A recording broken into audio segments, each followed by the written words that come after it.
नवरी मुलीच्या साड्या निवडणे एवढा सोपा विषय नाही आहे पहिली गोष्ट। आणि निवडलो तरी पण आपण कशाचाच विचार करत नाही, आपण डायरेक्ट 4 बायका घेतोय, इकडची 4 माणसं तिकडची 4 माणसं, काय असेल ते तुमचं पावणं पै गोळा करायचं, दुकानात जा आणि तो बाबा आपल्याला 100च्या 60 व्हरायटी दाखवतो, मग कुठली आपल्याला पसंत पडते ती घेतो। 10-15 मिनिटं दुकानदारासोबत वाद घातल्यानंतर एक 500-1000 रुपये कमी करून आपल्याला वाटते की मी जगत जिंकलोय आता, मग आपण निवांत असं 4 बॅगा घेऊन जातोय, सगळ्यांना दाखवत हे आम्ही साड्या आणलो, आम्ही साडी। ऐन मोमेंटला रियालिटीज बदलते, साडीची उंची कमी पडते, साडीची लांबीच कमी पडते, नवरीला ऐन मोमेंटला ती साडीचा कलरच उठून दिसत नाही आणि जसा लुक आपण इमॅजिन केलेला, मी त्यावेळी मॉडर्न लुक करणार आहे, थोडासा ट्रॅडिशनल लुक करणार आहे आणि मी त्याच्यासोबत ही ज्वेलरी घालणार, ही हेअरस्टाईल करणार, असा मेकअप करणार आणि ऐन मोमेंटला हे करून सुद्धा आपला लुक, आपली जेवढी एक्सपेक्टेशन असते, अपेक्षा असते, तसं दिसतच नाही। तुम्हाला सुद्धा तुमच्या लग्नाच्या दिवशी असं व्हायला नको असं जर वाटत असेल तर हा व्हिडिओ शेवटपर्यंत पाहायला अजिबात विसरू नका।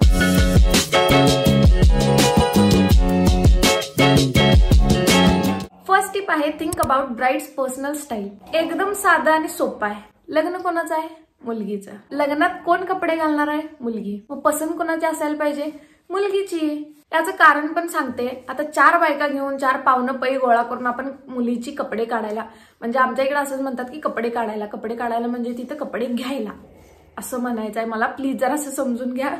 तर जेव्हा आपण कपडे घ्यायला, विकत घ्यायला जातो दुकानात, सगळ्या अशा मस्तपैकी पावणं पै बसलेल्या असतात, मग त्या 4 बायकांचं चालू होते कसली भारी गुलाबी कलरची साडी आपल्या छकुलीला एक नंबर दिसणार आहे आणि तुमच्या छकुलीला गुलाबी कलर आवडतच नसला तर तुम्ही मस्त म्हणशीला हो की बनारसी सिल्क साड्या काय दिसतात यार, एकापेक्षा एक आपली छकुली काय दिसेल याच्यात नाद खोळाच, आणि तुमच्या या गोड धोड नाजूकशा छकुलीला ती साडी आवरतच नसली तर, झिपतच नसली तर विचार करण्यासारखी गोष्ट आहे। त्यामुळे अगोदर मुलगीला विचारा की बाई तुला कसली स्टाईल आवडते, तू कुठल्या साडीमध्ये कम्फर्टेबल आहेस, तुला कशी डिझाईन पाहिजे आहे, म्हणजे तू ट्रॅडिशनल साड्यांमध्ये कम्फर्टेबल आहेस की तुला मॉडर्न साड्या पाहिजेत, या गोष्टीला महत्त्व द्या, कारण ही एक सायकोलॉजिकल फॅक्ट आहे। जेव्हा एखादा माणूस त्याच्या आवडीचे कपडे घालतोय किंवा त्याच्या आवडीच्या गोष्टी करतोय ना, तेव्हा त्याला आनंद वाटतोय ती गोष्ट करण्यात। किंवा आता सपोज की मला लाल कलर खूप म्हणजे खूप आवडतोय, त्यामुळे जेव्हा मी लाल कलरचं काही पण घालू दे, साडी कपडे कसलेही घालू दे, मला असं वाटतं की एक नंबर भारी दिसालोय मी। तेच मला पिवळा कलर जरासा आवडत नाही, म्हणजे मला कस्तरच होते घातल्यानंतर, काय माहित का, मग तो कलर घातल्यानंतर माझा आपोआपच मूड सगळा असं होतंय। त्यामुळं कलर असू दे, पॅटर्न असू दे, स्टाईल असू दे, ही मुलगीच्या चॉईस प्रमाणे थोडीशी असू द्या, कारण जेव्हा ती तिच्या आवडीचे कपडे घेईल ना, तेव्हा ती जास्त आनंदी असेल। याच आनंदामुळे तिला एक वेगळा कम्फर्ट झोन येईल आणि जेव्हा आपण एखाद्या कपड्यांमध्ये कम्फर्टेबल असतो तेव्हा आपसुकच आपण खूप भारी आणि एकदम असं एलिगंट, स्टायलिश आणि जबरदस्त दिसत असतोय। त्यामुळे मुलगीला जरासं महत्त्व द्या। सेकंड, तुमची जी साडी तुम्ही विकत घेणार आहे ती तुमच्या वेडिंग थीम किंवा वेडिंग स्टाईल नुसार असायला पाहिजे। आता आपल्या इकडे अगोदर एवढं काय थीम वगैरे हे ते असलं काय नव्हतं, पण आता सध्या बॉलिवूडची लग्न बघून, वेगवेगळ्या सिरियल्स मध्ये, इंस्टाग्रामवरच्या पोस्ट आणि ब्लॉग्स बघून आपल्याला एवढं तर कळाले की मैं भी किसी हिरोईन से कम नहीं हूं। भले आपले 1000 रुपये खर्चाची नसेल, पण आपल्याला एक छान बॉलिवूड स्टाईल लग्न करायची इच्छा असते, सगळ्यांच्या मनात असते, कारण लग्न ऑब्व्हियसली आयुष्यात फक्त एकदा होणार आहे, त्यामुळे सगळ्यांचं स्वप्न असते। मग तुम्ही नेमकी थीम कसली ठरवताय ते खूप जास्त महत्वाचं आहे। आता तुमची जी थीम आहे ती ट्रॅडिशनल असेल तर क्लासिक, त्यानंतर हेवी एम्ब्रॉयडरी, आता इथं पण बघू शकता ही जी साडी आहे त्याच्यावरती भरपूर एम्ब्रॉयडरी केलेली आहे, अशा पद्धतीच्या हेवीली एम्ब्रॉयडर किंवा हेवी वर्क केलेल्या जुन्या पद्धतीच्या ज्या साड्या आहेत त्या खूप भारी दिसतात, किंवा थोड्याशा डार्क रंगाच्या नेव्ही ब्लू किंवा रेड, मरून, पिंक, हॉट पिंक, पर्पल अशा कलरच्या ज्या साड्या असतात ना त्या खूप जास्त कॉम्प्लिमेंट करतात आणि ती थीम प्लस तुमची जी स्टाईल आहे ते त्याचं जे कॉम्बिनेशन आहे ते एकदम एकमेकाला कॉम्प्लिमेंटरी आणि खूप जास्त काय म्हणू आपण त्याला एम्फसाइज करणारं असतंय। पण तेच जर तुमची थीम थोडीशी मॉडर्न असेल, मॉडर्न स्टाईलची असेल तर थोड्याशा लाईट वेट किंवा शिमरी काइंड ऑफ साड्या ज्या असतात त्या खूप भारी दिसतात। पेस्टल शेड्स तुम्ही यामध्ये ट्राय करू शकताय, कारण या सगळ्या गोष्टी थोड्याशा मॉडर्न कल्चर दाखवतात। थोडेसे बोल्ड कलर पण तुम्ही वापरू शकताय, पण रेड किंवा मरून हे थोडेसे पारंपरिक आणि ट्रॅडिशनल कलर्स वाटतात। याच्या तुलनेत तुम्ही थोडेसे पेस्टल्स, शायनी किंवा काय म्हणू आपण त्याला शिमरी जो लुक आहे, शिमरी फॅब्रिक वगैरे असतं ते खूप म्हणजे खूप एलिगंट दिसतं आणि अशाच पद्धतीच्या एलिगंट साड्या तुमच्या मॉडर्न स्टाईलला, मॉडर्न थीमला खूप म्हणजे खूप जबरदस्त सूट करतात। तेच आणखी थोडं पुढे जाऊन जर तुम्ही डेस्टिनेशन वेडिंग करणार असाल तर तिथली डेस्टिनेशन, तिथल्या लोकेशनच्या नुसार तुमची साडी असायला पाहिजे। आता बऱ्याचदा जी लोकेशन असते ती मोठमोठ्या हॉटेल्समध्ये असते किंवा जे जुने राजवाडे असतात, महल असतात तिथे असते, किंवा थोड्या लोकांचं जे लग्न असतं ते ओपन गार्डन मध्ये असतं. तर लोकेशन महत्वाचं आहे. कोणत्या लोकेशन मध्ये तुम्ही लग्न करणार आहात त्यानुसारच तुमच्या साडीचा टाईप, तुमच्या साडीची स्टाईल, त्याचा पॅटर्न असायला हवा. या सगळ्या गोष्टींमुळे तुम्ही ओव्हरऑल खूप जास्त भारी दिसता आणि तुमचे जे लग्न आहे ते कुठल्याच अँगलनं बॉलिवूडच्या तुलनेत कमी दिसणार नाही. तिसरा महत्वाचा मुद्दा आहे जो मोस्ट ऑफ द टाइम सगळेजण विसरतात, तो म्हणजे think about sarees, fabric and it's comfort. आता प्रत्येकाचं लग्न मोठ्यानंच होईल किंवा हॉलमध्येच होईल असं काही नसते. आता थोड्या लोकांची लग्न आहेत जी दारापुढे होतात, मांडवात होतात. थोडी लोक आहेत जी मोठमोठे हॉल्स बुक करतात, हॉटेल्स बुक करतात. जसं मी सांगितलं राजवाडे, गार्डन, वेगवेगळ्या गोष्टी आहेत. ठीक आहे, वेगवेगळी लोकेशन आहे. प्लस तुमचा सीझन कोणता आहे हे सुद्धा महत्वाचं आहे. तुमचं लग्न उन्हाळ्यात होणार आहे, पावसाळ्यात होणार आहे, काय थंडीत होणार आहे, ते सुद्धा डिपेंड करते. आता उन्हाळ्यात जर तुम्ही वेल्वेट सिल्क किंवा एक झणझणीत शालू घातलात, आई ग ती नवरी मारायच तेवढं राहिलेलं असतं. आणि आपल्या इकडे सुद्धा आता कसलं ऊन पडाले, शेवट माणसाला घराच्या बाहेर पडायला नको झाले. आणि असल्या उन्हात नवरी असं पूर्ण घामाने भिजलेले असते. मी पैज लावून सांगते, पैज. ती पोरगी बिचारी आतनं सगळ्यांना शिव्या देत असत्या, A to Z लोकांना. मनातल्या मनात तिचं एकच चालू असते, कवा हे सगळं सपते आणि यांचं काय फोटो सपनात काय नाही, आणि फोटो झाल्यानंतर पाया पडायला लावल्यात, काय त्याच्या मारी लग्न आहे का काय, कधी हे संपते आणि कधीही साडी काढते. एक तर त्याचं वजन झेपत नसते उन्हामुळे, ती पूर्ण साडी जी आहे, फॅब्रिक जे आहे ते अंगाला चिकटलेलं असते आणि त्याच्यामुळे एवढं गरम होत असते आणि खूप जास्त अनकम्फर्टेबल वाटत असते आणि ते सप्पाई तुमच्या चेहऱ्यावरती दिसते. मग काय, नवरी जरा तोंड बारीकच केल्या, काय कळना, जरा तोंड फुगूनच बसले, या असल्या सगळ्या गोष्टी होतात. यार लग्न फक्त एकदा होणार आहे, त्यात जर तुम्ही कम्फर्टेबल नसला तर तुम्ही आनंदी दिसूच शकत नाही. तुम्ही कितीही मेकअप करा, काहीही करा, तुमच्या चेहऱ्यावर ते नॅचरली यायला लागते. तेच उन्हाळ्यामध्ये तुम्ही थोड्याशा light weight georgette kind of साड्या जर नेसल्या, एकदम हलक्या फुलक्या, प्लस थोड्याशा स्टायलिश पण असतात, त्याचे पण लुक्स खूप छान दिसतात. त्यावेळी कसं सगळ्यांना भारी वाटते, नवरीला पण भारी वाटते. मग नवरी खुश तर सगळे खुश. त्यामुळं प्लीज थोडंसं वेदर काय, वातावरण काय, कोणत्या ऋतूत तुमचं लग्न होणार आहे, या सगळ्या गोष्टीला अनुसरूनच एक साडीचं कापड असायला पाहिजे. चौथी टिप आहे, select your sari based on skin tone and undertone. ज्या मुलगीचं लग्न आहे तिचा स्किन टोन कोणता आहे आणि अंडरटोन कोणता आहे हे सुद्धा खूप जास्त मॅटर करते. अंडरटोन साठी तुम्ही काय करू शकता, हाताच्या इथल्या वेन्स बघायच्या. जर त्या पूर्ण हिरव्या गार असतील, म्हणजे हिरव्या जास्त दिसत असतील, नॅचरल लाईट मध्ये बघा. ह्या असल्या टुबा लावून बघू नका, रूम मध्ये नॅचरल लाईट मध्ये जावा, यात 2 मिनिटाचं काम आहे. ते चेक करायचं. पूर्ण जर हिरव्या शिरा असतील तर तुम्ही वॉर्म अंडरटोनचे आहात. जर तुमच्या शिरा पर्पल किंवा ब्लूइश असतील तर तुम्ही कूल अंडरटोनचे आहात. आणि जर मिक्स म्हणजे ग्रीन प्लस पर्पल किंवा ब्लू मिक्स कलर जर तुम्हाला दिसत असेल तर तुम्ही आहात नॉर्मल अंडरटोनचे. आता कोणत्या अंडरटोनला कोणती कलरची साडी चांगली दिसेल किंवा कोणता कलर चांगला दिसेल हे मी स्क्रीनवरती एक चार्ट मेन्शन करते, तो तुम्ही रेफर करू शकताय. आता नेक्स्ट महत्वाची गोष्ट आहे ती म्हणजे स्किन टोन. आता तसे तर भरपूर स्किन टोन आहेत. ऍज अ फॅशन स्टुडंट आम्हाला तर काहीतरी 64 शेड्स होत्या स्किनच्या. एवढ्या सगळ्या गोष्टी लक्षात घ्यायची काहीच गरज नाही आहे. मोस्टली वरून आपण जर रेफर केला तर 3 कॅटेगरीज येतात, fair skin tone, medium skin tone आणि डार्क स्किन टोन.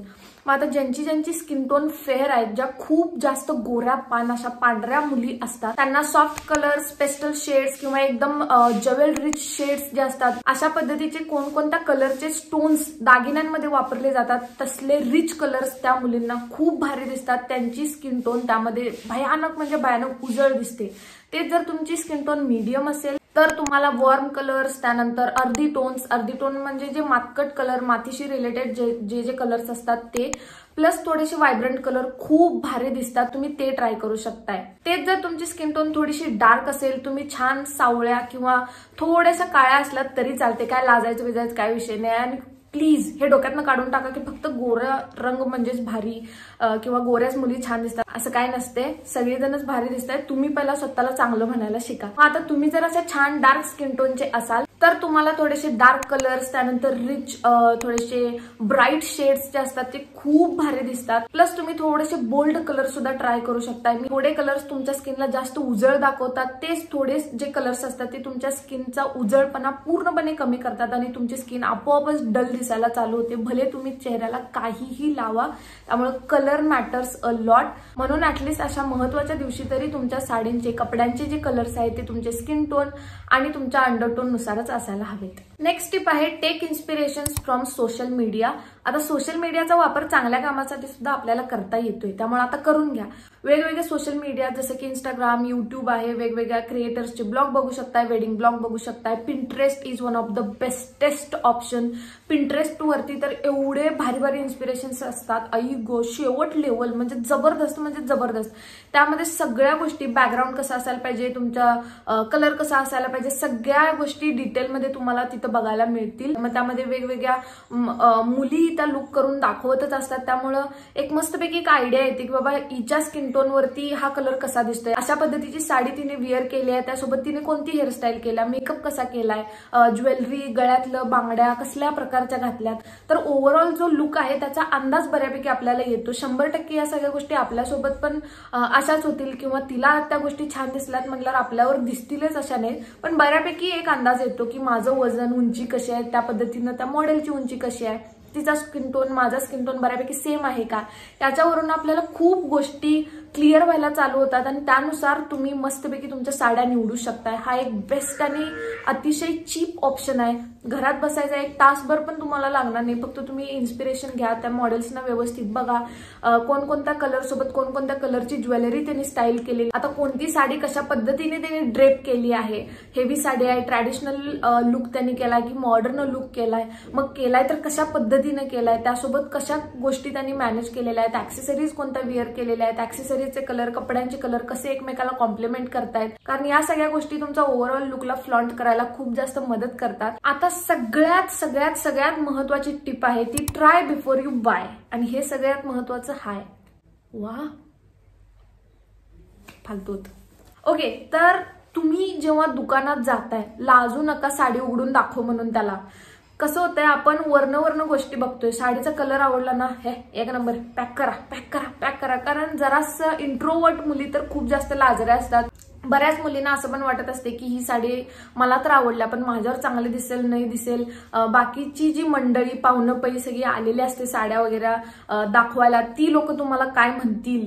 आता लोक काय म्हणतील ह्याच्या नादात तुम्ही काय पण उचलून घेऊन घरला येणार काय, असं करू नका. आणि जरी आणला तर नंतर पश्चाताप व्हायला नको. बऱ्याच वेळेला असं होते की घरात आल्यानंतर साडी उंचीलाच आखूड पडली किंवा लांबीलाच कमी पडली. त्यानंतर कसं होतं, पॅटर्न एका बाजूला उठलेलं असतं, मध्येच कुठेतरी पॅटर्न उठलेला नसतो, प्रिंट उठलेला नसतो, साडीचं काटच मध्ये खराब झालेलं असते, कुठून तर दोरे निघलेले असतात, धागे निघलेले असतात, एम्ब्रॉयडरी खडे वगैरे असतील तर कुठला तर खडा पडलेला असतो. आणि त्याच्यामुळे ना ऐन मुवमेंटला जेव्हा तुम्ही ती साडी अंगावर टाकताय, घालताय, विअर करताय, तेव्हा प्रॉब्लेम नको, तेव्हा विचार करून काय सुद्धा उपयोग होणार नाही आहे. म्हणून जेव्हा आपण दुकानात असतोय, ऍट द मोमेंट जेव्हा आपण ती साडी खरेदी करणार आहे, तेव्हा सगळ्या गोष्टी तिथंच क्लिअरली बघायच्या, अंगावर सुद्धा टाकून बघायची, उंचीला ती साडी व्यवस्थित बसत्या काय नाही. कारण नॉर्मली बघण्यात आणि नेसून बघण्यात जमीन आसमानचा फरक आहे. आपल्याला वाटते की हा कलर मला असाच चांगला दिसेल, ही साडी माझ्यावर भारी दिसणार आहे, पण प्रत्येक वेळेला ती गोष्ट होईलच असं नाही. ह्याच्या उलट पण होते की आपल्याला बघून वाटते की यार साडी एवढी काही खास नाही आहे, पण घातल्यानंतर काय दिसतोय अरा शेवट, त्यावेळी आपल्याला आवडते, मला हीच पाहिजे. त्यामुळे ट्राय करा आणि त्यानंतरच बाय करा. नेक्स्ट टिप आहे check the time gap between 2 events. म्हणजे 2 इव्हेंट्स मध्ये किती वेळ आहे आपल्याला ते अगोदर बघा. आता बऱ्याच वेळेला काय होते, एकाच दिवशी सगळ्या गोष्टी असतात. सकाळी साखरपुडा पण त्याच दिवशी असतोय, हळद पण त्याच दिवशी असते, संगीत पण त्याच दिवशी असते, त्यानंतर लगेच अक्षदा, फेरे, या सगळ्या गोष्टी ना एकाच दिवशी असतात. एका दिवशी म्हणजे पण पूर्ण दिवसभर नसते. मग या इव्हेंट्स मध्ये ना आपल्याला भरभर आवरायला पाहिजे.